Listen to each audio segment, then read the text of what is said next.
Assalamualaikum warahmatullahi wabarakatuh. Waalaikumsalam warahmatullahi wabarakatuh. Alhamdulillah, alhamdulillahil jabbaril qahhar, al-azizil ghaffar, khaliqil jannati wan nar. Wassalatu wassalamu ala sayyidina Muhammadinil mukhtar wa ala alihi wa ashabihil adhar, amma ba'du. Saudara-saudara kaum muslimin rahimakumullah, surga dalam Al-Quran selalu disebut dengan kata-kata jannah, yang wujudnya surga itu sesungguhnya merupakan suatu tempat di akhirat nanti, yang di dalam tempat itulah Allah akan memberikan balasan berupa kenikmatan yang tiada terhingga kepada hamba-hambanya yang soleh, yang bentuk kenikmatan itu dijelaskan Allah dalam hadis qudsinya, a'dadtu li'ibadiyas salihin ma la aynun ra'at wa la uzunun sami'at wa la khatar ala qalbil bashar. Aku sediakan buat hamba-hambaku yang soleh satu kenikmatan yang belum pernah dilihat oleh mata, belum pernah terdengar oleh telinga, dan belum pernah terdetik dalam hati manusia tentang kenikmatan yang semacam itu. Jadi kalaupun dalam banyak ayat-ayat Al-Quran Allah menggambarkan tentang surga yang di bawahnya mengalir sungai-sungai, jangan disamakan dan dibandingkan dengan sungai yang ada di dunia ini. Kalau surga bercerita tentang pohon dengan segala buah-buahnya, jangan samakan dengan pohon dan segala buah-buahan yang ada di dunia ini. Kalau surga bercerita tentang istana, tentang tempat tidur, tentang permadani dan sebagainya, seluruhnya tidak sama dan tidak bisa disamakan atau dibayangkan dengan yang kita hadapi dalam kehidupan di dunia ini. Di sanalah manusia akan menemukan kehidupan yang hakiki, yang sebenar-benarnya, yang tidak akan pernah berubah untuk selama-lamanya. Adapun kehidupan di dunia ini, boleh saja kita katakan kehidupan yang kamuflase, fata morgana, atau dalam bahasa agama sering disebut dengan kehidupan khayali. Ia berubah, ia bertukar, ia berganti oleh pergeseran masa dan pertukaran waktu. Kita jadi orang kaya di dunia, bagaimanapun kayanya kita, kekayaan itu tidak lain adalah kekayaan khayali namanya. Hari ini dia kaya, besok dia boleh jatuh bangkrut. Tengoklah orang-orang kaya di dunia ini, yang tidak cuma sekedar memperkaya diri untuk dirinya sendiri saja, tapi kadang-kadang sudah mempersiapkan untuk anak-anaknya, untuk cucu-cucunya, untuk iparnya, untuk besannya, pendeknya untuk seluruh keluarganya. Tidak cukup harta cuma untuk 1, 2, 3, bahkan sampai 7 keturunan. Tidak cukup dengan uang miliaran, malah triliunan. Tidak cukup dengan punya tanah yang luas, malah gunung dibeli, laut dibeli, langit pun kalau dijual mau dibeli. Sudah melampaui batas yang dinamakan kewajaran, dihinggapi penyakit rakus bin serakah alias tamak, lalu menghalalkan segala macam cara untuk mencapai harta, padahal itu tidak lebih dari bayangan khayali. Harta yang banyak itu mampukah menolak penyakit yang hendak datang? Harta yang banyak itu mampukah menahan tumbuhnya uban selembar di atas rambutnya? Harta yang banyak itu mampukah mencegah sebuah giginya yang hendak permisi? Dan pada akhirnya harta yang begitu banyak itu mampukah menolak kedatangan malaikat maut? Sama sekali ternyata tidak. Itulah kekayaan khayali namanya. Karena itu orang yang terbuka mata hatinya, dia tidak hanya mengejar kekayaan khayali ini, dia mengejar kekayaan hakiki yang terpendam di dalam kepribadian berupa al-akhlaqul karimah, akhlak dan budi pekerti yang terpuji yang menghiasi jiwa dan kehidupannya. Ada sifat sabarnya, ada sifat syukurnya, ada sifat qanaahnya, dan segala macam akhlak yang terpuji. Itulah kekayaan jiwa yang tidak bisa dinilai dengan materi. Kita punya pangkat, jabatan, kedudukan tinggi, pangkat apapun di dunia ini sesungguhnya tidak lebih dari pangkat khayali. Buktinya bahwa dia pangkat khayali, pangkat di dunia ini selalu ada bekasnya. Saudara kenal ada bekas camat, ada? Ada bekas lurah, ada bekas gubernur, ada bekas menteri, ada bekas presiden. Hari ini dia lurah, besok bekas lurah. Hari ini dia camat, besok bekas camat. Hari ini dia menteri, besok bekas menteri. Pangkat khayali. Maka Quran menganjurkan jangan pangkat khayali yang kita kejar mati-matian. Sampai menggunakan sistem jilat atas, injak bawah, sikut kiri kanan, yang penting dapat kedudukan. Padahal itu tidak lebih daripada pangkat khayali. Quran menganjurkan carilah pangkat hakiki. Kedudukan di sisi Allah, maqam di sisi Allah, itulah pangkat yang sebenarnya. Apa jalan ke arah sana? Quran memberikan petunjuk. Wa minal laili fatahajjad bihi nafilatan lak asa an yab'asaka rabbuka maqaman mahmuda. Di keheningan malam, dikala orang tidur nyenyak, bangunlah engkau tahajud kepada Allah Tuhanmu. Pasti kalau itu kau laksanakan, Allah akan menempatkan engkau di satu tempat yang terpuji, mendapat pangkat yang hakiki dan bukan sekedar pangkat khayali. Kita berusia muda, muda kita ini pun muda khayali. Berapa lama kita muda? Hari berubah jadi minggu, minggu bertukar menjadi bulan, bulan pergi datanglah tahun. Pergeseran masa dan pertukaran waktu membuat kita jadi berubah. Kulit yang tadinya kencang jadi lentur dan keriput, segalanya berubah. Oleh karenanya, pada kehidupan di surga nanti, orang akan menemukan kehidupan yang hakiki, yang tidak akan pernah berubah untuk selama-lamanya. Nah, kita akan mulai dengan menjelaskan bagaimana sebenarnya keadaan surga itu. Pertama, luasnya. Berapa sih luasnya surga? Dengan logika, sekarang ini dunia dihadapi dengan kekhawatiran terhadap peledakan penduduk yang nyaris tidak terkendali.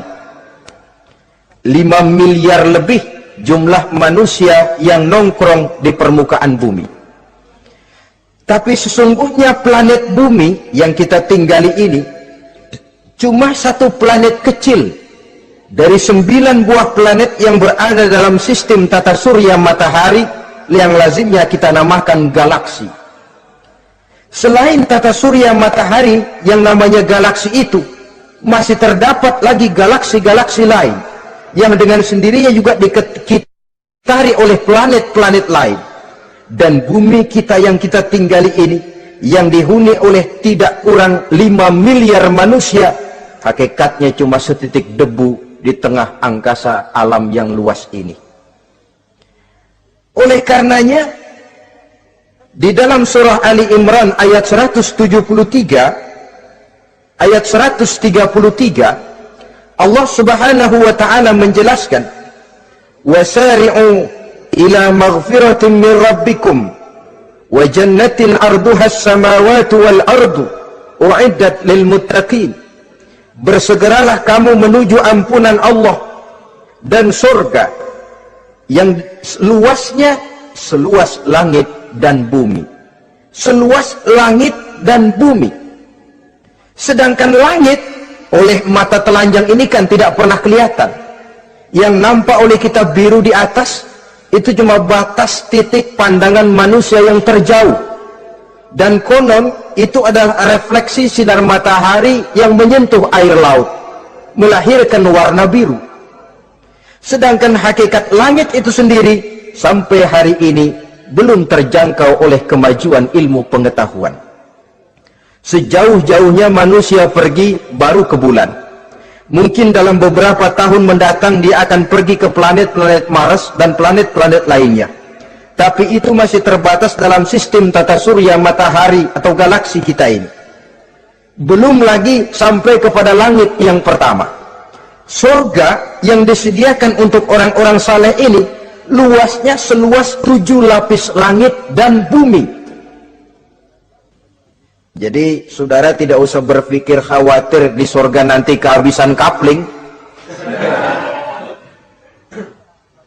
Di dunia ini saja masalah tempat tinggal sekarang ini jadi masalah pelik, karena memang peledakan penduduk seiring dengan perkembangan tentang lapangan kerja yang harus disiapkan, sekolah yang mesti disediakan, sarana pendidikan yang harus disiapkan, rumah sakit untuk menjaga kesehatan, dan kompleks betul masalahnya.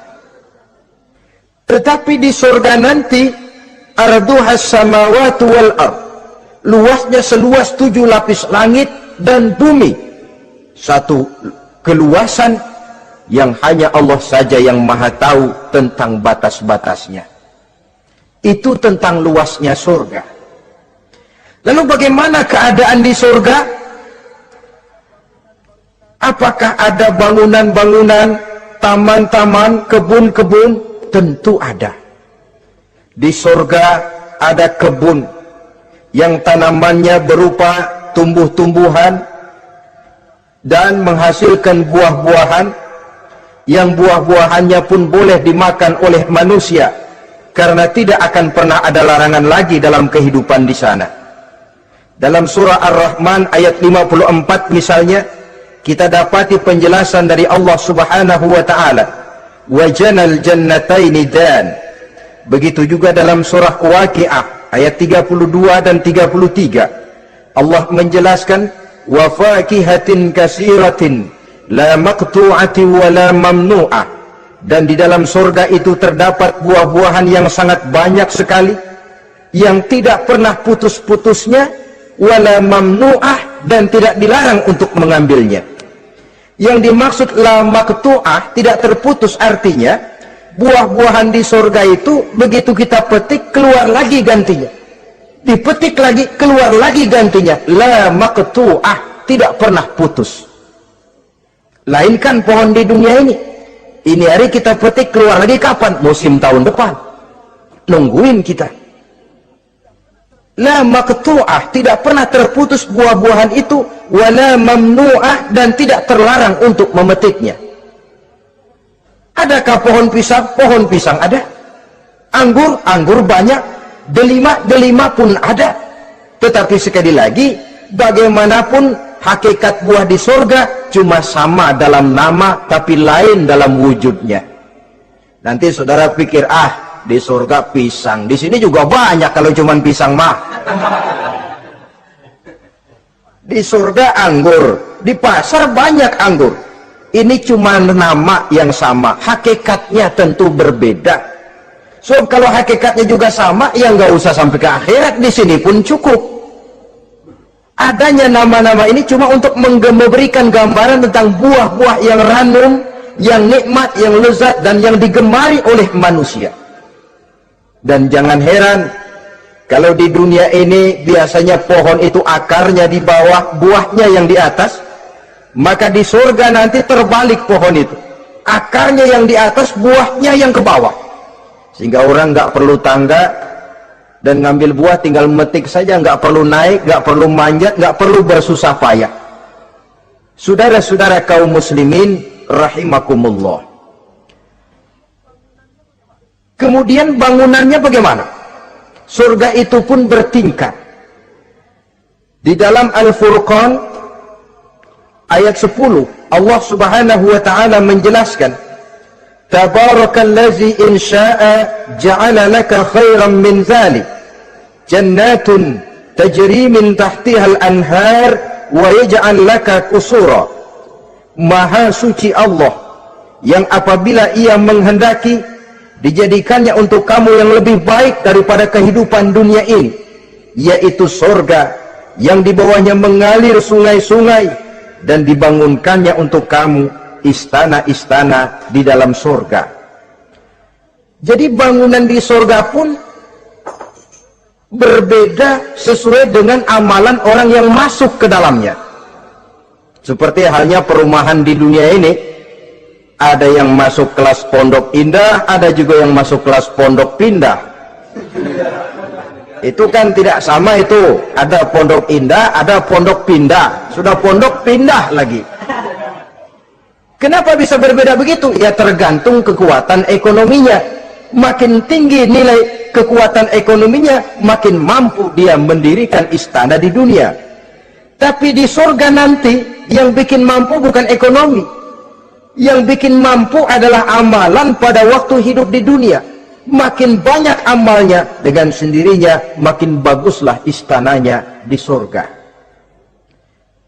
Tetapi yang namanya surga, dapat empernya juga sudah lumayan betul itu. Seemper-empernya surga masih jauh lebih baik daripada sebagus-bagus istana di dunia ini.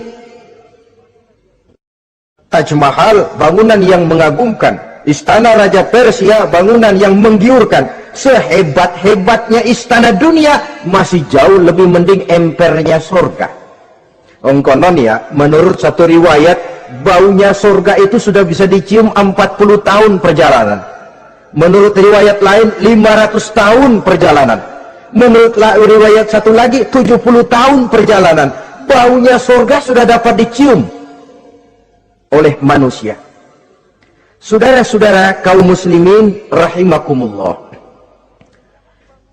Nah, di dalam bangunan-bangunan surga itu, seperti halnya terdapatlah kamar-kamar ghuraf dalam istilah Quran itu, yang juga berisi divan, ranjang, tempat-tempat tidur yang indah-indah, dilengkapi dengan kasur-kasur yang tebal dan empuk, bantal dan permadani yang daripadanya bertahtakan emas. Terulah tempat tidur paling menggiurkan kita zaman sekarang ini yang namanya Dunlopillow atau Alga Spring Bed. Sejauh itu bayangan kita menggambarkan masih belum apa-apanya ketimbang tempat tidur yang ada di surga itu nanti. Saudara-saudara kaum muslimin, apakah juga penduduk surga makan, minum, memakai pakaian? Iya. Mereka akan beroleh gelas, piala, kendi, cerek, dan piring-piring yang terbuat dari emas dan perak.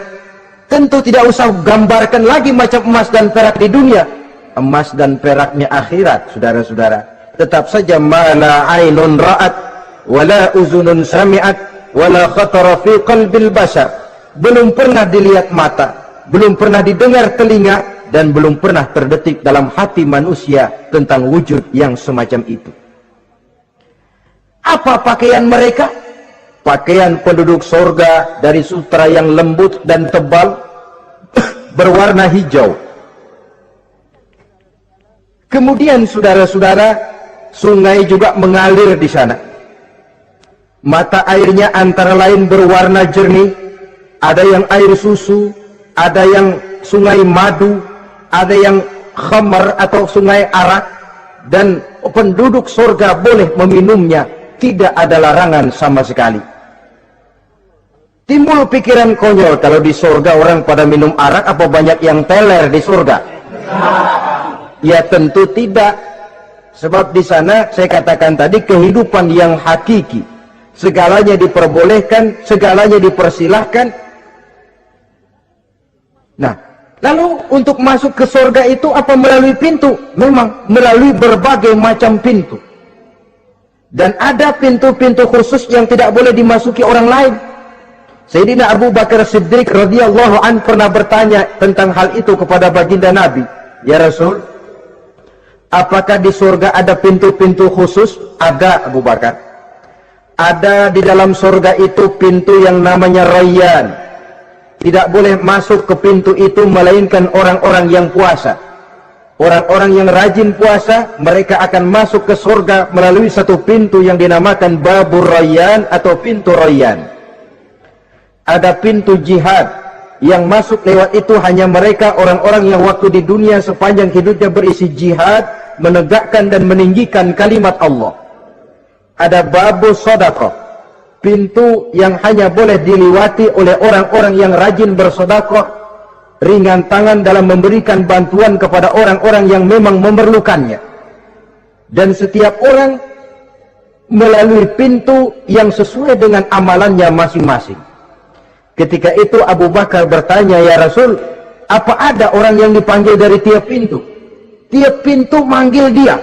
Kata Nabi, ada Abu Bakar, dan saya doakan kau masuk salah satu di antara orang yang dipanggil dari tiap pintu. Ini orang multi komplek ini. Puasa, dia ahli puasa.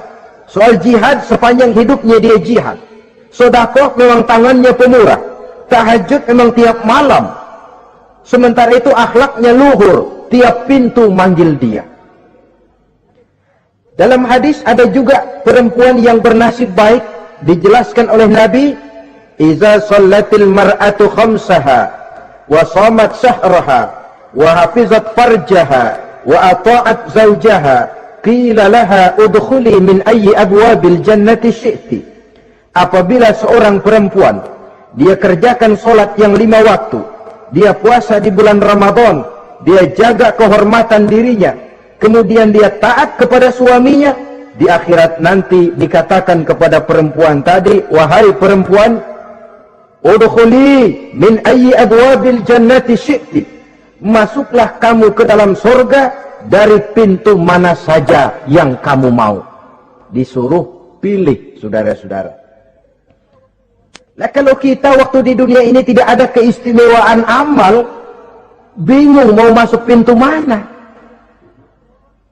Ramadan puasanya kayak gendang. Depan doang sama belakang, penutupan sama pembukaan, peserta kehormatan. Tengah-tengahnya kosong. Nanti mau masuk pintu royan, ditanya, ini pintunya orang yang puasa. Kamu puasa Ramadan? Puasa juga sih. Puasa juga sih bagaimana? Iya, pembukaan mau penutupan. Tengahnya kosong, nggak bisa lewat pintu sini, cari pintu lain saja. Mau masuk kita lewat pintu jihad, ditanya lagi, kamu lewat sini apa merasa pernah berjuang membela agama waktu di dunia? Mau lewat pintu sholat, apa kau termasuk orang yang konsekuen menjaga sholat? Bersyukurlah kita kalau tiap pintu memanggil. Kalau tidak, adalah salah satu amal kita yang menunjukkan keistimewaan kita. Karena itu beramal nggak perlu banyak, yang penting rutinnya, istiqomahnya. Ahabbul a'mali indallah adwamuha wa in qalla. Amalan yang paling dicintai Allah yang dikerjakan secara tuntas walaupun tidak banyak. Saudara baca ayat Quran nggak banyak, satu malam cuma 3 ayat, tapi rutin tiap malam 3 ayat, tiap malam 3 ayat. Itu lebih dicintai Allah daripada sekali ngaji 1 juz, terus 3 bulan nggak ngaji-ngaji. Lebih baik yang sedikit-sedikit ini tapi rutin, dia akan menjelma menjadi amalan yang banyak daripada sekalinya banyak lalu ke belakangnya tidak ada sama sekali. Hendaknya ada amalan-amalan kita yang menunjukkan keistimewaan dan kelak akan menjadi pintu yang kita tempuh di surga nanti. Apabila kita sudah melalui pintu-pintu surga itu dan tinggal di dalamnya dengan pakaian, dengan perhiasan, dengan makanan dan minuman sebagai yang saya sebutkan tadi, maka kita pun dalam kehidupan di sana akan dilayani oleh pelayan-pelayan muda.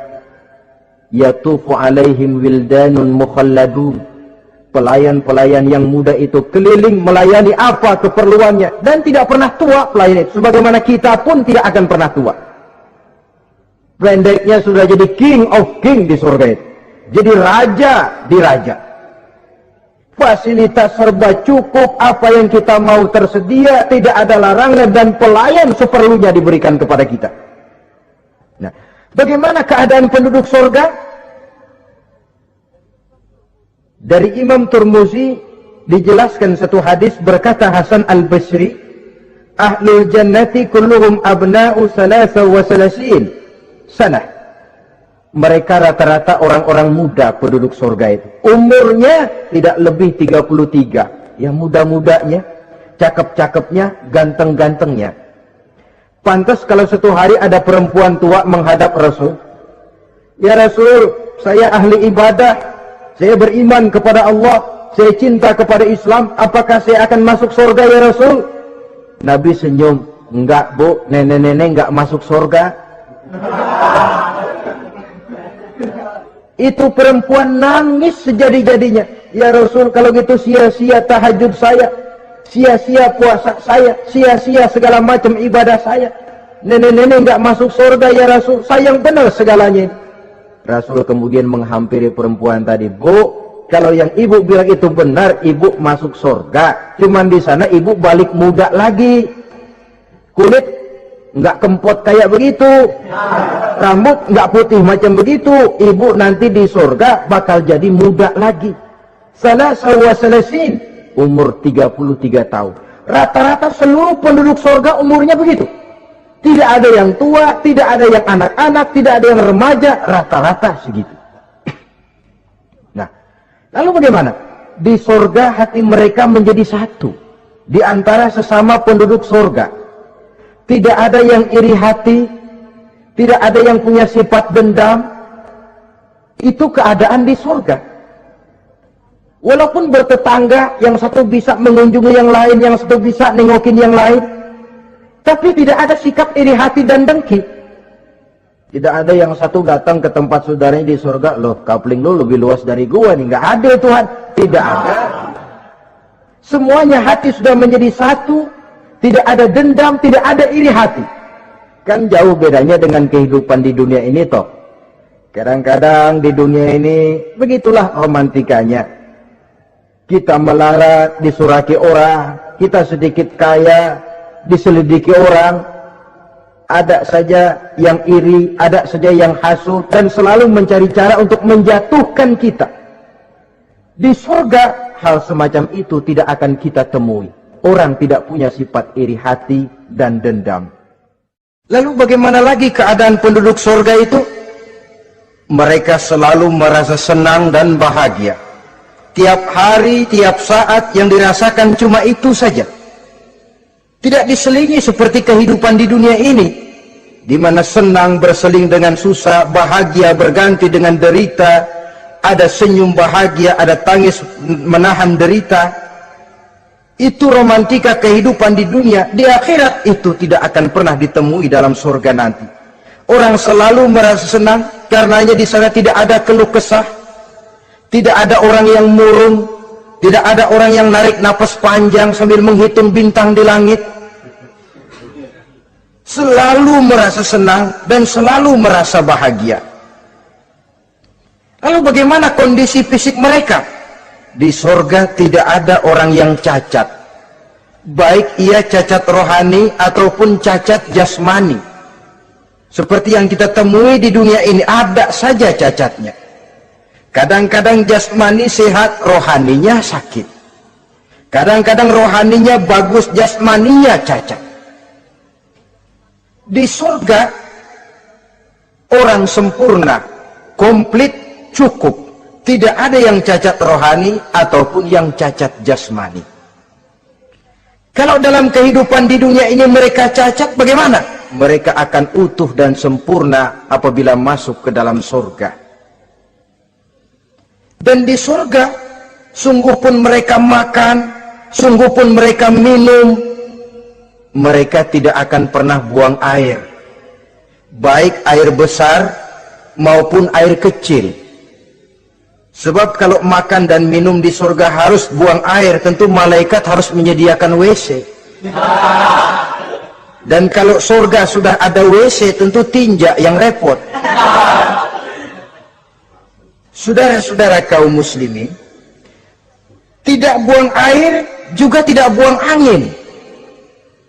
Dan tidak sakit, tidak terkena penyakit. Penyakit apapun namanya, sudah di surga itu daerah bebas penyakit. Jadi barangkali kalau keluar ke halaman surga nggak pakai baju masuk angin, tidak. Sebab di sana repot nyari duit kerokan. Segalanya sempurna, segalanya cukup. Lalu bagaimana kalau tiap saat mereka makan, tiap saat mereka minum tapi tidak buang air? Konon keringat yang keluar dari mereka, tubuh mereka, dan keringat yang keluar itu mengandung bau kasturi yang amat sangat harum baunya. Saudara-saudara, kemudian penduduk surga itu oleh Allah diberikan teman hidup yang namanya bidadari.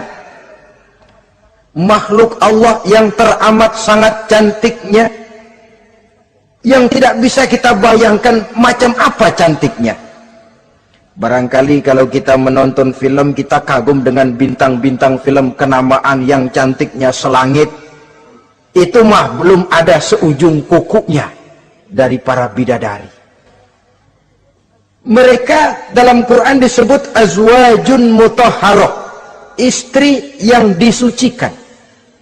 Apa pengertian suci di sini?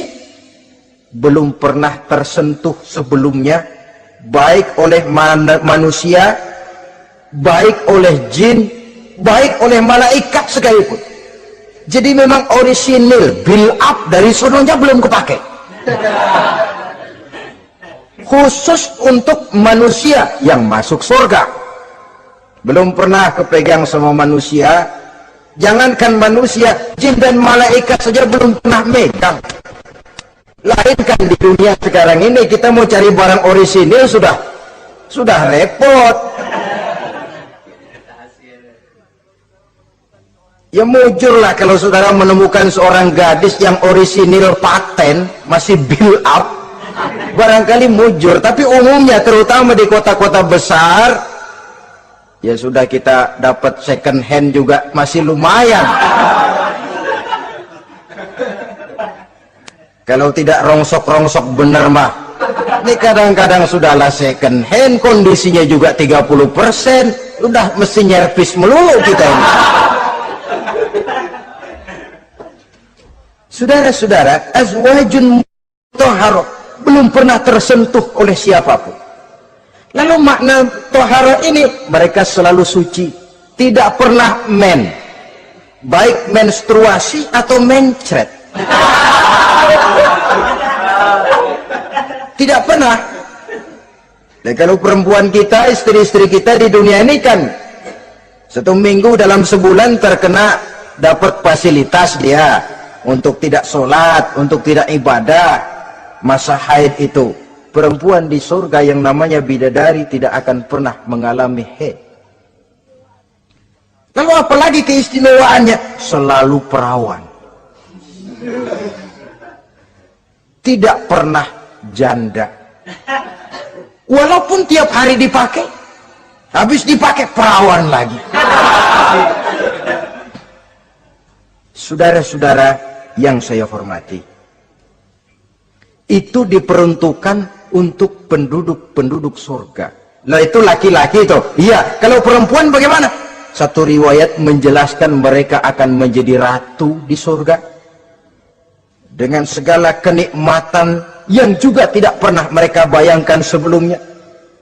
Riwayat lain menjelaskan bahwa mereka juga akan berkumpul dengan suami, istri dan anak-anaknya jikalau mereka memang orang-orang soleh. Ada juga riwayat lemah menjelaskan bahwa mereka akan mendapat bidadara istilahnya. Saudara-saudara kaum muslimin rahimakumullah, pendeknya surga dan seluruh kenikmatan yang ada di dalamnya tidak pernah mata melihat, belum pernah telinga mendengar, belum pernah terbetik dalam hati manusia. Oh, di surga begini kali ya. Berbeda dengan itu. Oh, bidadari begini kali ya. Kalau masih begini kali ya, masih bisa dibayangin. Ini sudah nggak bisa dibayangin. Jadi nggak usah begini ya begitu ya. Saudara-saudara,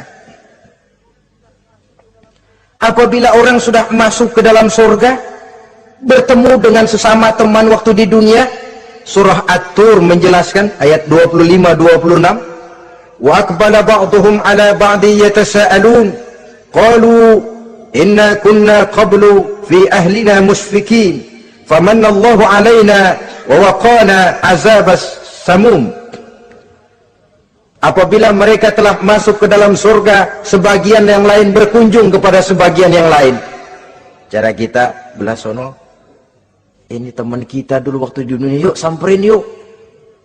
Ba'duhum ala ba'di yatasaalun, saling tanya menanya. Kalau istilah kita, sampai juga kemari? Iya. Oh, saya waktu di dunia dulu sebenarnya sudah khawatir, takut mendapat azabnya Allah. Tapi Allah memberikan karunia kepada saya diselamatkan dari azab. dari mara bahaya neraka, sampailah saya ke dalam surga ini. Alhamdulillah. Bagaimana kabarnya ente? Alhamdulillah saya juga sampai ke surga ini. Si fulan bagaimana? Nyangkut kali dia mah di neraka. Yatasa'alun, saling tanya menanya hal ihwal dan keadaan mereka. Tapi satu hal yang jelas saudara-saudara, di surga nanti itu tidak ada perkataan yang sia-sia, tidak ada ucapan kotor, tidak ada omongan keji, dan tidak ada omongan kosong. Tidak ada omongan yang sia-sia, ucapan-ucapan yang kotor, mencaci maki, itu tidak ada. Karena sifat marah pun tidak ada dalam surga. Kalau di sini kadang-kadang sedikit marah sudah semrawut, kata-kata kita sudah out of control. Di sana tidak ada kata-kata kosong yang tidak ada manfaat dan tidak ada gunanya. Saudara-saudara kaum muslimin rahimakumullah. Kemudian yang terakhir, kita akan membicarakan apa saja nama-nama surga itu dan siapa calon orang-orang yang masuk ke dalamnya. Pertama, yang dinamakan Jannatul Firdaus atau surga Firdaus. Surga Firdaus ini oleh Allah Subhanahu wa taala disediakan untuk orang yang dijelaskan dalam surah Al-Mu'minun ayat 1 sampai dengan 11. Qad aflahal mu'minun, beruntunglah orang-orang yang beriman. Jadi kalau saudara ingin dapat kapling di tempat yang namanya Firdaus, itu boleh pesan mulai sekarang. Nafas masih ada, Allah masih memberikan kesempatan untuk hidup, pesan tempat dari sekarang. Apa harga karcisnya? Pertama, qad aflahal mu'minun, harus beriman. Ini syarat mutlak. Tidak beriman, gak usah minta karcis. Minggir. Ini karcis pertama harus untuk orang yang beriman. Setelah itu yang kedua apa? Allazina hum fi salatihim khashi'un. Mereka yang khusyuk di dalam solatnya. Jadi untuk mendapat tiket ke surga Firdaus itu setelah beriman khusyuk di dalam solat. Artinya khusyuk tarkul ghair li ajlil amal, meninggalkan yang lain dan hanya memfokuskan diri kepada satu pekerjaan yang sedang dihadapi. Kalau kita makan sambil ngobrol itu namanya makannya nggak khusyuk, sebab ada sambil ngobrolnya. Nah, solat yang khusyuk, solat yang di dalamnya tidak berisi yang lain kecuali solat itu, meninggalkan yang lain dan hanya memfokuskan diri saja untuk melaksanakan suatu amalan. Dan solat khusyuk itu berat. Kadang-kadang waktu mau solat kita nggak ingat apa-apa, begitu sudah masuk takbir yang kita lupa malah kita ingat. Itu kurang ajarnya iblis. Mau sholat nyari dompet nggak ketemu, begitu takbir, aduh dompet di atas meja. Ini kalau sembahyang lama-lama digerataki orang nanti nih, mulai ocar kacir sholat kita.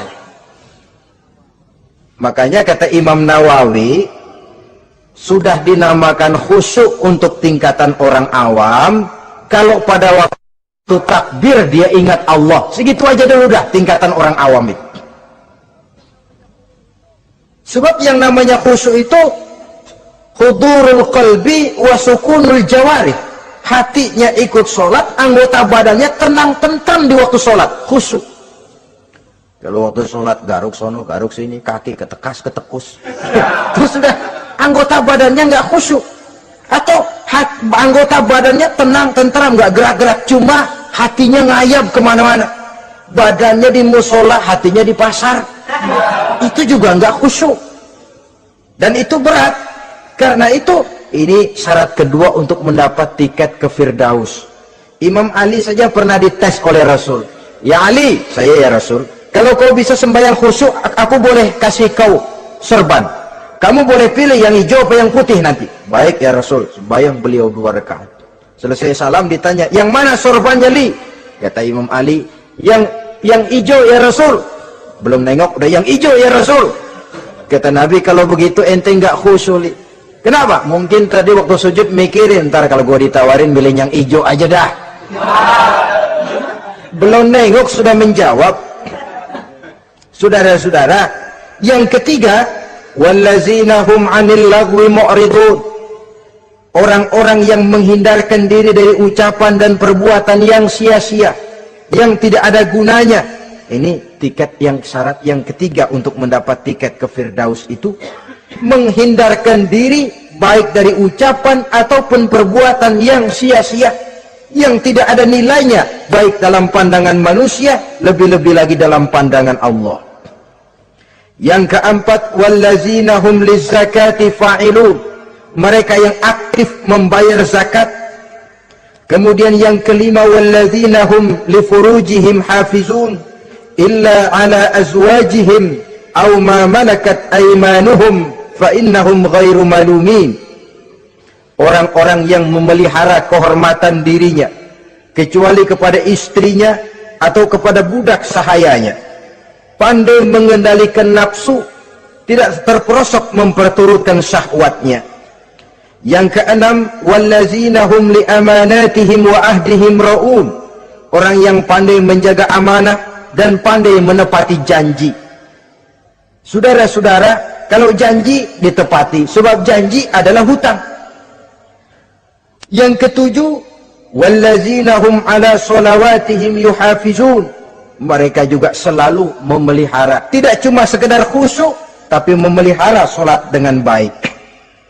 Ayat ke-11 dari Al-Mu'minun ini ditutup oleh Allah dengan jelas, ulaika humul warisun allazina yarisuna al-firdausa hum fiha khalidun. Mereka itulah para ahli waris yang akan menerima warisan berupa surga Firdaus dan mereka kekal di dalamnya. Kalau tadi sudah kita tangkap bahwa begitu besar kenikmatan yang ada di dalam surga, ternyata barang yang mahal memang tidak mudah untuk didapat. Saudara-saudara, inilah surga Firdaus. Adapun yang kedua, nama surga itu disebut dalam Quran Jannatu Adnin, surga Aden. Untuk siapa mereka? Dalam surah Ar-Ra'd ayat 22 dan 23 Allah menjelaskan, wallazina sabaru ibtigha'a wajhi rabbihim wa aqamus shalah wa anfaqu mimma razaqnahum sirran wa alaniyah wa yadra'una bil hasanati sayyi'ata ulaika lahum uqbad dar jannatu adnin yadkhulunaha. Dan orang-orang yang sabar, wallazina sabaru, orang-orang yang sabar. Sabar dalam apa? Ibtigha'a wajhi rabbihim, dalam menuntut keridhaan Allah. Sabar dalam mencari keridhaan Allah. Sujud mencari keridhaan Allah, sabar. Puasa mencari keridhaan Allah, sabar. Melaksanakan segala macam ibadah untuk mencari keridhaan Allah, sabar. Ini syarat untuk mendapat tiket ke surga Aden nanti, Jannatu Adnin. Sabar dalam mencari ridho Allah. Apalagi di zaman sekarang katanya persaingan hidup makin tajam, lapangan kerja makin sulit, mental hipokrit makin merajalela, golongan munafik alias bunglon ada di mana-mana. Kalau nemplok di daun kuning warnanya kuning, hinggap di daun hijau dia jadi hijau, nempel di dahan coklat jadi coklat. Menjilat ke sana kemari, bukan untuk mendapat ridho Allah kadang, tapi untuk mendapat ridho atasannya, mendapat restu atasannya. Ini kan realita dalam kehidupan. Saudara-saudara, mencari muka. Padahal seorang muslim ibtigha'a wajhi rabbihim, sabar dalam mencari ridho Allah. Lalu wa aqamus shalah, mereka mendirikan salat. Di sini hanya pengertian umum, mendirikan salat. Kalau dalam Firdaus tadi ditegaskan, tidak cuma sekedar mendirikan, tapi juga khusyuk dan memelihara. Ini mendirikan, saudara-saudara. Maaf, Ada orang yang mengerjakan sholat, ada orang yang mendirikan sholat. Apa bedanya itu? Kalau mengerjakan sholat cuma sekedar gugur kewajiban. Pokoknya gugur kewajiban beres. Kadang-kadang pulang sembahyang Jumatnya bersendal. Enggak sembahyang dia, sembahyang. Kok nyolong sendal pulangnya? Itu baru ngerjain sholat, belum mendirikan sholat. Kalau mendirikan sholat, selesai sholat, ajaran sholat diterjemahkan dalam kehidupan. Itu mendirikan namanya. Ada istimror, kontinuitas alias kesinambungan. Selesai sholat, akhlak sholat, ajaran sholat diterjemahkan di luar sholat. Itu makna aqamus sholat. Apalagi syarat yang ketiga untuk mendapat tiket ke surga Aden ini, wa anfaqu mimma razaqnahum sirran wa alaniyah. Menginfakkan, membelanjakan di jalan Allah rezeki yang diberikan kepada mereka, baik terang-terangan maupun sembunyi-sembunyi. Maka sedekah itu terang-terangan baik, sembunyi-sembunyi juga baik kalau niatnya ikhlas karena Allah. Terang-terangan baik, kenapa? Untuk merangsang orang lain supaya berbuat seperti kita, bukan untuk dipuji, bukan untuk mendapat ria. Saudara-saudara, saya yang miskin nyumbang 100.000, saudara berapa yang kaya? Ini boleh untuk merangsang orang lain. Tapi kalau untuk ria, itu tentu dilarang oleh agama. Terang-terangan boleh, sembunyi juga boleh, bahkan itu yang dianjurkan oleh Nabi. Tangan kiri tidak tahu apa yang diberikan oleh tangan kanannya. Saudara-saudara, lalu yang keempat, wa yadra'una bil hasanati sayyi'ata. Mereka menolak kejahatan dengan kebaikan. Dia hanya tidak berteriak-teriak tentang kemiskinan, tapi melakukan usaha bagaimana mengatasi kemiskinan. Dia tidak hanya berteriak dengan mengemukakan berbagai macam kemunkaran, tapi mengimbanginya dengan menanamkan segala macam kebajikan. Seperti sekarang ini tuh, air saja kalau cuma dibendung tapi tidak disalurkan kan ngebludak, jebol bendungan. Kita cuma teriak anak-anak muda dihantam oleh kebudayaan barat yang merusak moral, tapi mana kebudayaan Islam kita? Gak pernah kita timbulkan. Musuh kita adalah kemiskinan dan kebodohan, jelas. Tapi apa langkah ekonomi yang kita lakukan untuk mengatasi kemiskinan? Dan bagaimana upaya kita meningkatkan mutu pendidikan? Kadang-kadang yang mutunya baik, mahalnya nggak kejangkau oleh lapisan rakyat yang di bawah, menengah ke bawah ini. Itu yang jadi problem. Orang yang mendapat tiket ke surga Aden ini, mereka menolak kejahatan dengan mengimbanginya, melakukan kebajikan. Tidak cuma teori, tidak cuma propaganda, tapi ada langkah konkret bahwa untuk membentengi kemaksiatan harus diperbanyak munkar. Untuk mengimbangi segala macam perbuatan durjana harus dikembangkan majelis taklim pesantren, menghidupkan akhlak Islamiyah dalam kehidupan sehari-hari. Wa yadra'una bil hasanati sayyi'ah. Orang semacam itulah yang akan mendapat tiket ke surga Aden atau Jannatu Adnin nanti. Dua. Adapun surga yang ketiga dinamakan Jannatun Naim. Surga Naim. Naim mengandung arti penuh kenikmatan. Tiketnya sederhana saja. Al-Qalam ayat 34. Inna lil muttaqina inda rabbihim jannatu na'im. Sesungguhnya bagi orang-orang yang bertakwa kepada Allah, mereka akan mendapat balasan berupa jannatun na'im. Surga Naim namanya. Jadi tidak banyak untuk mendapatkan surga Naim ini, cuma takwa. Cuman takwa yang jadi banyak. Apa itu takwa? Sekarang ini kan takwa jadi lalap.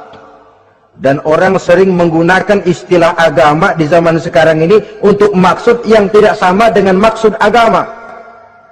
Padahal takwa ini jelas, sebelum Islam datang ke Indonesia, kita orang Indonesia tidak kenal kata-kata takwa. Maka kalau harus menggunakan kata takwa, pengertiannya harus dikembalikan kepada pengertian Islam. Ini sih enggak. Orang yang mana aja kalau dilantik bertakwa kepada Tuhan yang Maha Esa, bertakwa, sampai membleh ke bibir, bertakwa.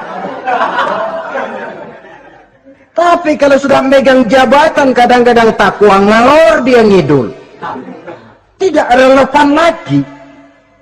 Lalu apa sih yang namanya takwa itu? Sederhana saja. Imtisalul awamir wajtinabun nawahi, itulah takwa.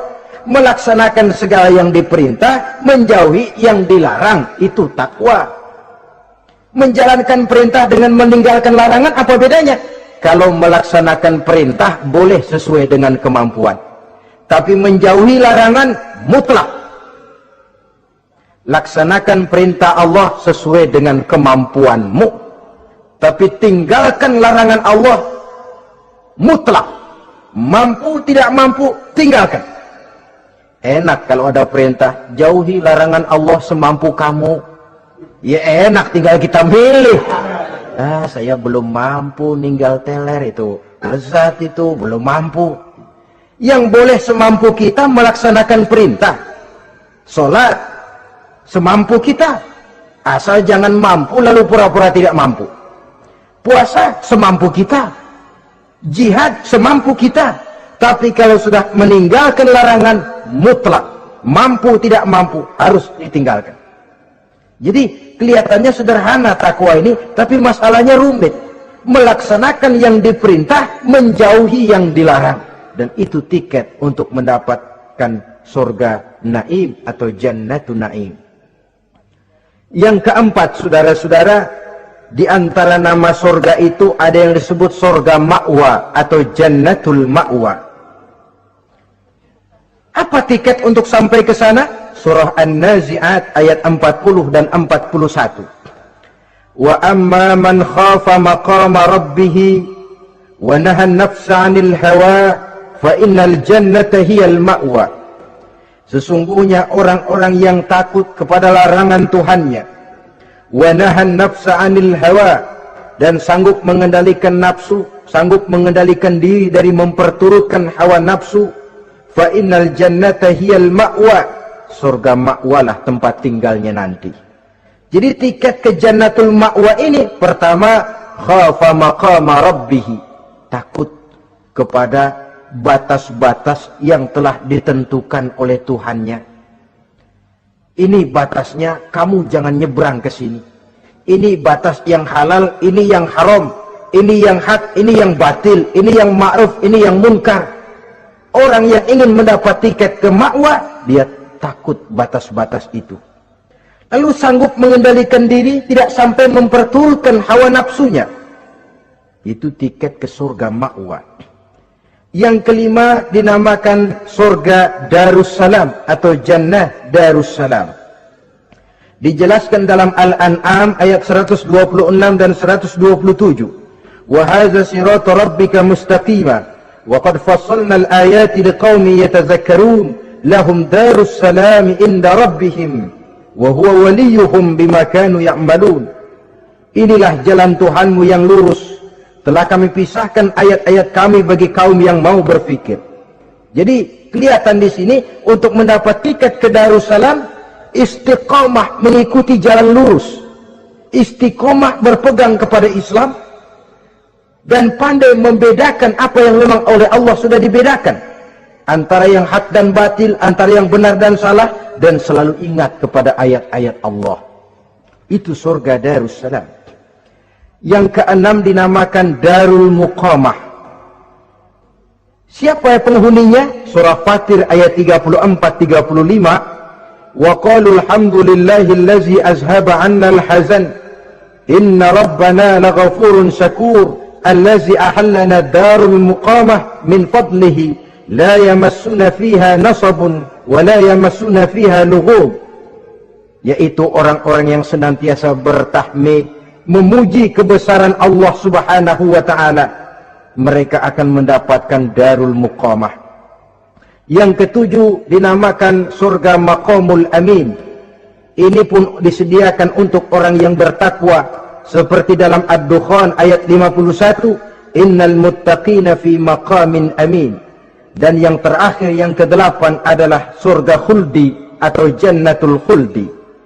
Dalam surah Al-Furqan ayat 15 dijelaskan, qul adzalika khairun am jannatul khuldi allati wa'idal muttaqun kanat lahum jazaan wa masira.